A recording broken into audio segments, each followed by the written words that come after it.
Hi everyone, my name is Leland Jamieson. I invite you to Change Pace Poetry. We're going to look today at William Carlos Williams and Wallace Stevens, and I'll read a couple of short poems of my own. William Carlos Williams adhered to the principle, no thought but in things. He said this over and over again most of his life. No thought but in things. And his first poem, this is in the public domain, is called El Hombre. His first poem exemplifies that beautifully. It's only 4 lines. Listen closely. It's a strange courage you give me, ancient star. Shine alone in the sunrise, toward which you lend no part. I'll read that again.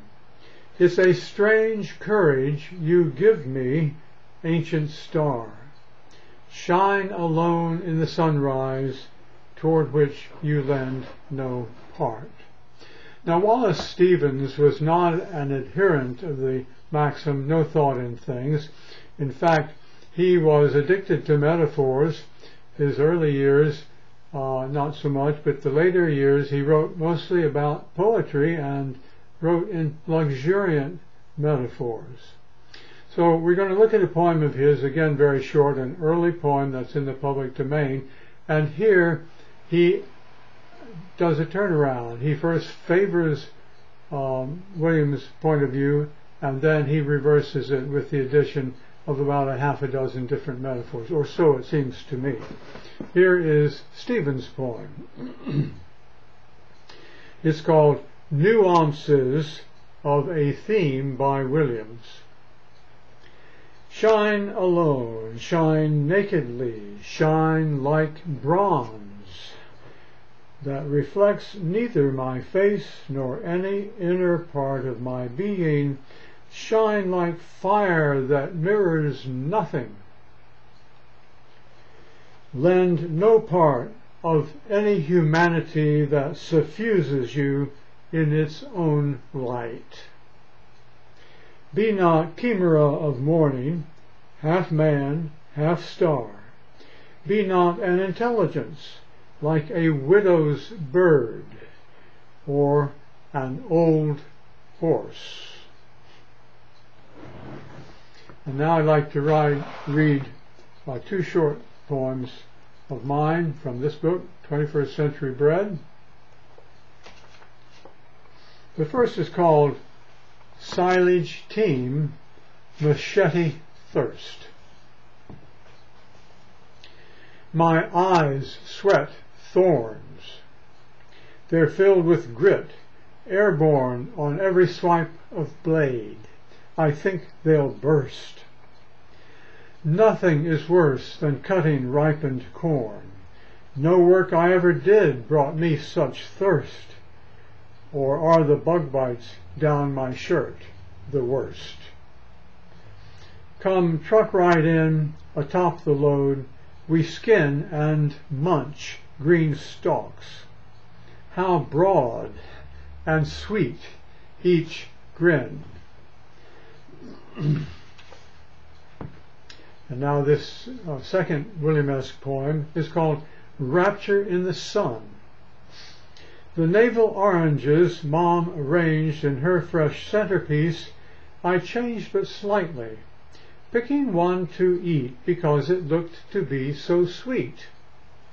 I salivated as I probed my thumbnail in the rind that robed the paler plugs inside of it, spraying the sunlit air flit by flit. The rind oil misted both my hands with passion only sun commands. Inhaled, it was intoxicating. The quenching plugs, captivating.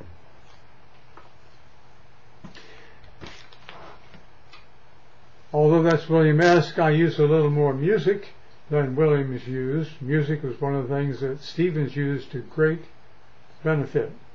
The music is derived from end rhyme.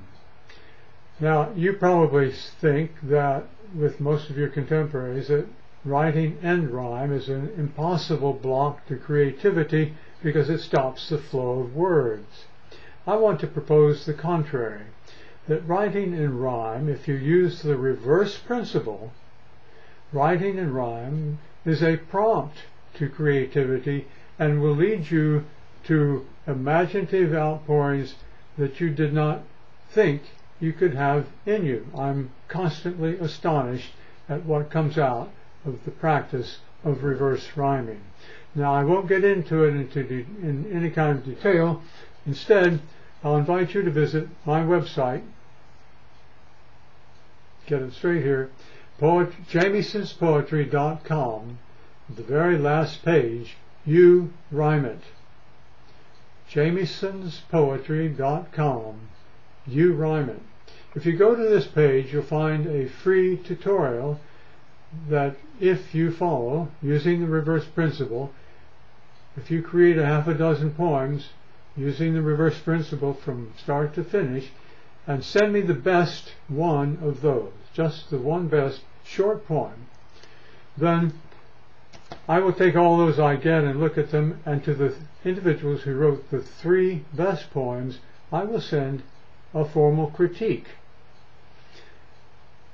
Now, to the single best of the best, I will send an offer to publish your poem on this website, and it may be, I'll ask you if I may have permission to read it as well.